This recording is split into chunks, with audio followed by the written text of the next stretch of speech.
안녕하세요. 송쌤입니다. 먼저 구독, 좋아요 부탁드립니다. 합격 노트는 송쌤의 공인중개사법 제 카페, 제 밴드에서 다운받으시고요. 오늘 합격 노트 61페이지 우측 하단에 동그라미 10번, 동그라미 11번. 자, 이런 경우죠. 임대인이 실거주를 이유로 거절을 한 거야. 그리고 실거주 안 하고 다른 사람에게 임대차를 한 거예요. 그러면 임차인이 손해배상을 청구할 수 있어. 그때 배상액이 법에 정해져 있어요. 동그라미 11번 박스 1번 환산월차임 이따 계산해요. 환산월차임 3개월분 2번 환산월차임 간 차익의 2년분 3번 갱신거절로 임차인이 입은 실손해 세 가지 비교해서 뭐다? 큰 거다 이렇게 돼 있어. 자, 환산월차임 이게 뭐냐면 월차임 전환시 산정률 제한이에요. 보증금을 월차임, 월세로 바꾸는 거야. 보증금을 월세로. 이렇게 하래.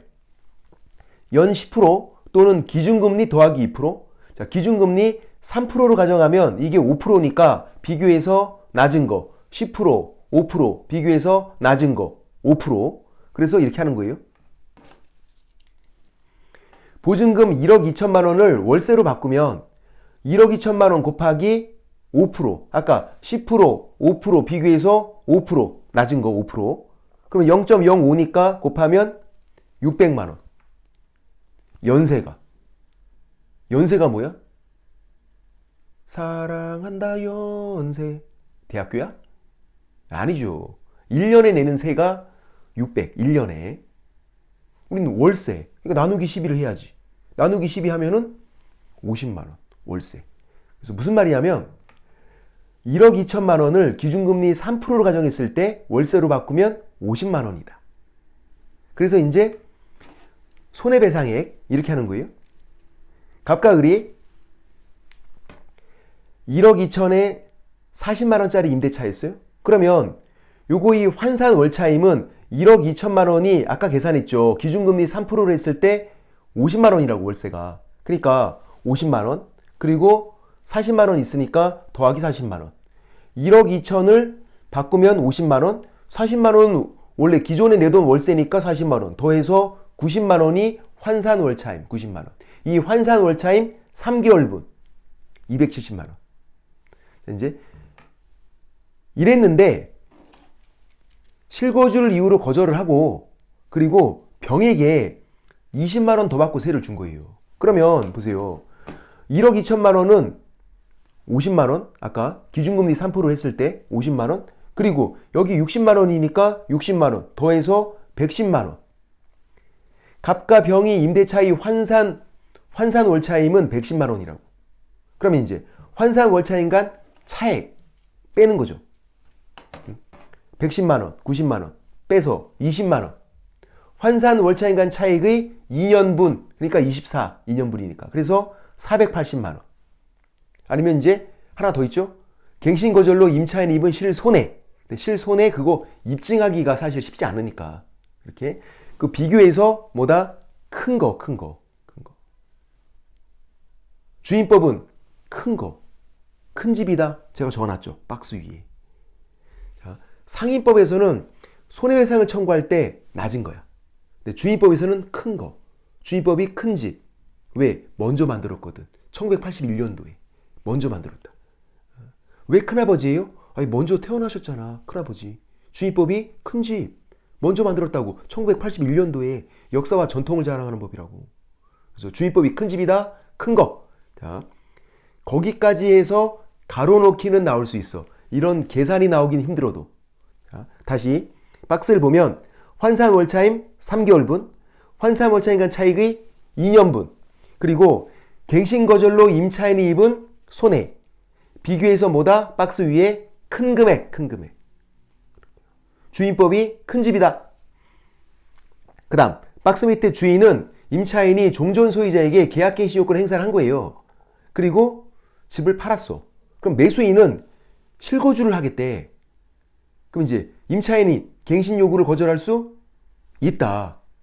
전 주인에게 종전 소유자에게 이미 행사했다고. 그래도 매수인이 실거주라면 갱신 요구를 거절할 수 있다고요. 실거주라면. 만약에 거절이 안 된다 그러면요. 나 실거주를 해야 되는데 전 주인에게 계약갱신요건을 행사했다는 이유로 2년간은 내가 못 들어간다고. 그럼 나 어디 가 있어? 그러니까 실거주라면 전 주인에게 계약갱신요건을 행사했다 하더라도 그 임차인이 갱신 요구를 다시 거절할 수 있다라는 거죠. 판례죠. 최근 판례죠. 예. 됐고. 그래서 주의 판례니까 기억하셔야 되고, 전 주인에게 계약갱신요건 행사했다 하더라도 매수인이 실거주를 이유로 임차인이 계약갱신 요구를 거절할 수 있다. 그렇게. 그 다음에 이제 62페이지에서 좌측 상단에 동그라미 12번. 동그라미 12번. 증액 청구만 제한이 있죠. 자, 증액 청구인지 감액 청구인지 잘 보셔야 돼요. 증인지 감인지. 주인법 상위법이 공통이고 증액 청구만 5% 초과 금지, 그리고 1년 이내 재증액 청구 금지. 감액 청구는 5% 초과 금지 적용 안 되고요. 5% 초과해서 감액 청구할 수 있고요. 1년 이내 다시 할 수도 있어. 감액 청구는 제한이 없다. 증액 청구만 제한이 있어서 5% 초과 금지가 적용되고 증액 청구할 때 1년 이내 다시 못 하는 거고. 증인지 감인지 잘 봐라. 그리고 이제 자, 이 5% 초과 금지는 이런 경우에 적용되는 거예요. 갱신을 포함한 계약기간 중간에 올릴 때, 갱신을 포함한 계약기간 중간에, 예를 들어서 2년 계약했는데 1년 지나고 올리겠대. 그때 5%까지 올릴 수 있어요. 5% 초과 금지 적용돼. 5%까지는 올릴 수 있다고. 2년 계약했는데 1년 지나고 올릴 때 5% 초과 금지. 그 다음에 이제 묵시적 갱신됐대요. 그때도 5%까지는 올릴 수 있어. 5% 초과 금지가 적용되니까 5%까지는 올릴 수 있다고. 계약 갱신 요건 행사했대요. 갱신되는 거죠. 그때도 5%까지는 올릴 수 있다고. 5% 초과 금지가 적용되니까. 그러니까 갱신을 포함한 계약 기간 중간에 올릴 때 적용되는 게 5% 초과 금지다. 갱신 시에도 5% 초과 금지가 적용된다고. 그래서 5%까지는 올릴 수 있다고. 5% 초과가 안 되는 거지. 그런데 이제 계약 갱신 요건 행사해서 2+2에서 4년 다 채우고 재계약할 때 4년 다 끝나고 이제 재계약을 한대. 그때는 5% 초과 금지가 적용이 안 된다. 그래서 왕창 올릴 수 있잖아. 지난 강의 때 했잖아요. 그죠? 계약 갱신 요건 행사에서 갱신될 때는 5%까지밖에 못 올린다고. 근데 이제 4년 끝나고 재계약할 때는 5% 초과해서 올릴 수 있다. 왕창 올릴 수 있다. 자, 상인법은요? 상인법은 언제가 재계약이 하면 10년 끝나야 재계약이야. 최초 기간 포함해서 10년이잖아. 그래서 10년 끝나고 재계약할 때 그때 왕창 올릴 수 있는 거예요. 10년 기간 내에는 1년에 5%까지밖에 못 올리는 거야. 10년 끝나야 재계약, 그때 왕창 올릴 수 있다. 주인법은 4년 끝나면 재계약, 그때 왕창 올릴 수 있다. 결론, 5% 초과 금지는 갱신을 포함한 계약 기간 중간에 올릴 때 적용되는 거다. 재계약 시에는 적용되지 않는다. 재계약 시에는. 그런 내용들 제가 적어놨고. 그래서 거기 12번에 하나, 둘, 셋, 네 번째 줄에 재계약 시 또는 합의로 증액해 줄 때도 그때도 적용이 안 돼요. 5% 초과 금지는. 됐고. 감액 청구는 제한이 없고. 그 다음 13번이 월차임 전환시 산정률 제한. 아마 가로놓기는 나올 수 있어요. 연 10% 또는 기준금리 더하기 2%. 상인법이랑 나중에 또 비교하시면 돼. 그 밑에 바로 비교가 되어 있네요. 세 번째 줄에 상인법은 연 12% 또는 기준금리 곱하기 4.5거든. 주인법은 더하기 2%, 상인법은 곱하기 4.5. 그러니까 연 10% 또는 기준금리 더하기 2% 주인법, 상인법은 연 12% 또는 기준금리 곱하기 4.5. 더하기인지 곱하기인지 이런 것도 잘 보셔야 된다고. 가로놓기로 나올 수는 있겠다. 계산하는 거 나오기는 좀 힘들어도. 그다음 14번은 임차인이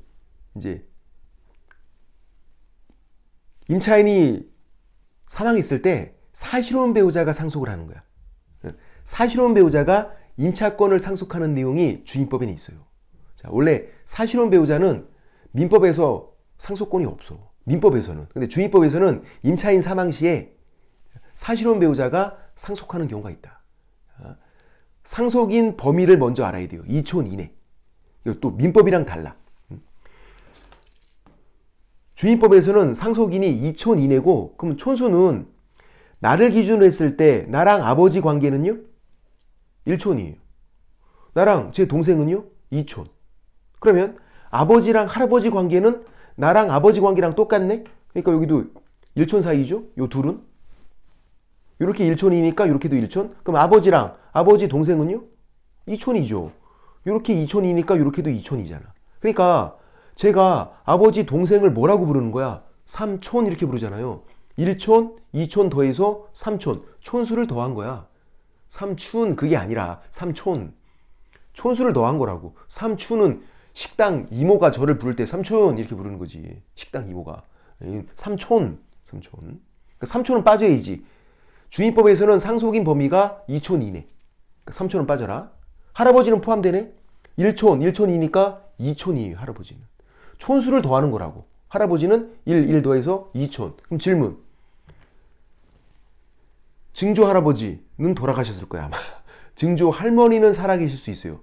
자, 증조 할머니는 나한테 몇 촌이에요? 증조 할머니 1 또 할아버지랑 증조 할머니도 1이잖아. 그러니까 3촌인 거야. 증조 할아버지, 증조 할머니가 3촌이야.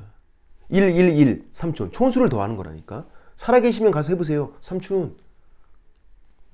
충격으로 돌아가시겠다. 하지 말자. 충격으로 돌아가신다. 그러니까 증조 할아버지, 증조 할머니도 빠지는 거죠. 3촌 이니까. 2촌 이내.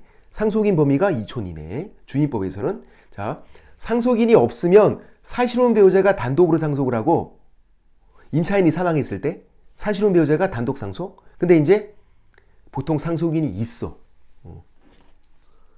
그러면 가정 공동 생활을 하는지 안 하는지 알아봐야 돼요. 함께 산대.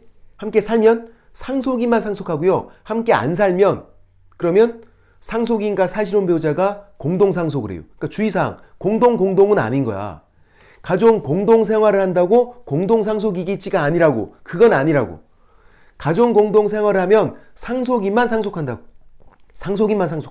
왜냐면 사실혼 배우자는 상속권이 없는 게 원칙이어서 그래요. 가정 공동 생활을 한다. 상속인만 상속한다. 함께 안 살 때가 공동 상속이다. 그리고 사실혼 배우자 임차권을 상속할 때 상속을 포기할 수도 있어. 1개월 이내 반대 의사 표시해서. 월세를 왕창 밀렸대. 그럼 굳이 뭐 그거 상속할 필요 없잖아. 포기할 수 있다. 1개월 이내 반대 의사 표시하고. 그런 내용이 14번에 네 번째 줄에 있죠. 1개월 이내 반대 의사 표시하면 상속 포기 가능하다. 3개월이 아니에요. 민법에서는 상속을 포기할 때가 3개월이거든. 주인법에서는 1개월. 근데 주의사항은 공동 X 이것만 한번 잘 기억해보자. 사실혼 배우자랑 상속인이 가정 공동 생활하면 함께 살고 있으면 공동 상속이 아니라고. 공동 X. 함께 살면 상속인만 상속한다. 그렇게. 그리고 이 내용은 주인법만 있어요. 상위법은 이게 없네? 왜? 이 상위법에서는 가정 공동 생활 이런 게 불가능하니까. 가정 공동 생활 나오는 거는 주인법만 있다니까요. 그렇게 되고. 그래서 이것도 주인법만 있는 내용이니까 잘 나오게 되죠. 됐고. 그런 내용들. 그 다음에 이제 상인법은 주인법과 차이점 위주로 보시는데 차이점 1번의 동그라미 1번이 가장 큰 차이점이에요. 상인법만 보증금 제한이 있어. 주인법은 보증금이 아무리 커도 적용돼요. 주택임대차라면 보증금이 아무리 커도 다 적용돼. 근데 상인법은요. 환산보증금이 9억 초과면 적용이 안 돼요. 예를 들어서 보증금 5억에 월차임 500만 원이면 여기다가 100을 곱하면 이게 또 5억이야. 더해서 10억. 그러면 9억 초과됐으니까 적용이 안 되는데 상위법이 적용이 안 되는데 예외적으로 6가지만 적용돼요. 이거 빼고는 다 적용이 안 돼. 이런 내용이 주인법은 없다고. 주인법은 보증금이 아무리 커도 다 적용되니까. 상인법만 보증금이 크면 환산보증금이 9억 초과면 적용이 안 되는데 예외적으로 6가지만 적용된다. 그래서 이 6가지를 외우셔야 돼. 외울 건 외워야 돼. 대항력, 권리금, 3개 차액 연체시 계약 해지, 표준계약서 사용 권장하는 거, 계약갱신 요구권, 그리고 폐업으로 인한 임차인 해지권. 코로나 때문에 영업제한 그런 거 받아서 장사 안 돼서 내가 폐업했으면 계약을 해지할 수 있는 거예요. 그게 보증금이 커도 적용된다고. 이렇게 6가지만 적용되고 나머지는 싹 다 적용이 안 돼요. 이것만 적용 안 되는 게 아니라 다 적용 안 돼. 그러니까 적용되는 걸 외우고 있어야 돼. 적용되는 게 이렇게 6가지다. 이걸 어떻게 외우죠? 이렇게 외워. 대권 3표 깨갱해. 대권에서 세 표 얻으면 아이 깨갱해. 대권 나가서 세 표 얻으면 왜 나간 거야? 대권이 뭔데? 그거 있잖아, 대권. 대통령 되는 거, 대권.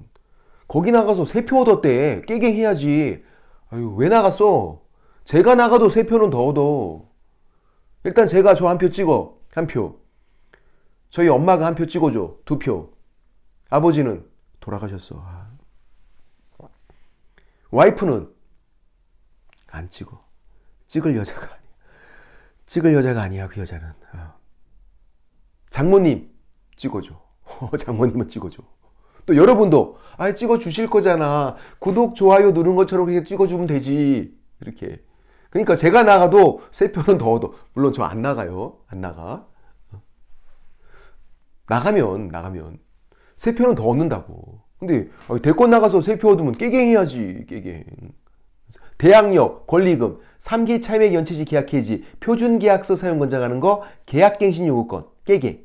깨갱해야 돼. 왜? 묵시적 갱신은 적용이 안 되거든요. 깨갱, 계약갱신 요구권. 다른 거니까. 그리고 폐업으로 인한 해지권. 이렇게 6가지만 보증금 클 때 적용된다. 다른 건 적용이 안 된다. 특히 대항력과 우선 매저권을 비교하는 게 핵심이에요. 대항력과 우선 매저권을. 그래서 제가 밑에 예를 적어 놨는데 이거예요. 환산보증금이 10억이래. 근데 요 임차인이 사업자 등록을 신청했어요. 다음 날부터 대항력 발생한다. 대항력 규정이잖아. 사업자 등록을 신청하면 다음 날부터 대항력 발생하는 거 대항력 규정 적용된다고. 대항력 규정 적용된다. 대권 3표 깨갱이 돼. 그래서 대항력 발생한다고. 근데 이제 10억인데 임차인이 확정일자를 받았어. 우수매저권 안 생긴다고. 적용이 안 되잖아. 아까 확정일자 우수매저권은 적용이 안 된다니까. 대항력인지 우선매저권인지 구분해야 되고 1번, 2번은 쉬운 거야. 이거 나오면요 여러분 안 틀려. 안 틀려. 근데 3번은 틀려. 3번 보세요. 환산보증금 10억이래요. 근데 이제 양수인이 임대인주의를 승계한 걸로 본다. OX. 이게 뭐야 이게?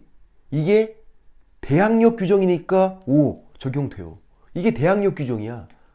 이게. 자, 대항력은 2가지 의미가 있죠. 건물주인 바뀌었을 때 나가, 안 나가는 거. 그리고 새로운 주인에게 보증금 달라고 하는 거. 그게 이거예요. 새로운 주인에게 보증금 달라고 하는 게 이거야. 양수인이 새로운 주인, 임대인 주인을 승계한 거로 본다. 그래서 그 양수인에게, 새로운 주인에게 보증금 달라고 해라. 임차인이 대항력 있을 때. 이게 대항력 규정이다. 사업자 등록 신청하면 다음 날부터 대항력 발생하는 거 대항력 규정이 당연히 적용되고, 요것도 양수인이 임대인주의를 승계한 걸로 본다. 요것도 대항력 규정이니까 적용이 된다고요. 이해되시나요? 이해가 됐으면 좋겠다. 그래서 사실 요거는 나오면 맞춰야 돼. 우리가 요거는 상위법에서 그렇게 어려운 건 아니야. 왜? 그 6가지만 딱 외우고 있으면 되니까. 서울에서 환산보증금이 9억 초과일 때, 클 때 적용되는 건 6가지밖에 없다. 대권에서 3표 얻으면 깨갱해. 나머지는 적용이 안 된다. 특히 대항력 규정 적용된다. 확정일자 우선매조건 적용 안 된다. 뭐가 대항력 규정이다? 사업자 등록 신청하면 다음 날부터 대항력 생기는 거 대항력 규정이다. 적용된다. 또 양수인이 임대인주의를 승계한 거로 본다. 면책적 채무인수, 양수인에게 보증금 달라고 하는 거 대항력 규정이다. 적용된다. 그 다음 우측 상단에 62페이지 우측 상단에 동그라미 2번 상가 건물이 아니면 적용이 안 되죠. 교회, 동창회, 종친회 사무실은 상가 건물 아니니까 적용 안 되고, 또 공장도 적용 안 돼요. 근데 이제 레알 공장은 적용 안 되는데 제조, 가공, 판매까지 같이 하는 공장은요 적용되죠. 판매 활동을 같이 하잖아. 정말로 제조, 가공만 하는 공장은 적용 안 되지만 판매 활동을 같이 한다 적용되고, 그 다음 일시사용 임대차가 명백하면 적용이 안 되죠. 주임법, 상위법 공통이었고, 법인 원칙적 적용돼. 원칙적. 법인이 상인이에요. 상법에서는 법인을 당연상인 이렇게 불러. 상인이니까 적용이 돼야지. 주임법에서는 법인이 예외적으로 3가지만, 토지주택공사, 지방공사, 중소기업 법인 3가지만 주임법 예외적 적용. 근데 상위법에서는 법인 원칙적 적용. 그리고 미등기 전세, 채권적 전세, 주임법, 상위법 공통 적용된다. 월세 안 내고 전세 사는 건데 등기 안 하고 있는 거. 등기 안 하고. 그거 주임법, 상위법 공통. 미등기 전세, 채권적 전세. 주임법도 적용되고 상위법도 적용된다. 그러니까 동그라미 3번과 동그라미 5번이 주임법, 상위법 공통이다 보니까 말이 나왔다고요. 시험에. 또 어디서 나올지도 모르고. 공통 그런 것들 됐고. 그러니까 이제 그 동그라미 2번부터 5번까지는 쉬우니까 그 동그라미 1번에 있는 거 보증금 클 때 적용되는 거 대권 3표 깨갱해 그거 위주로 공부하시면 된다. 오늘은 또 여기까지만. 송빠.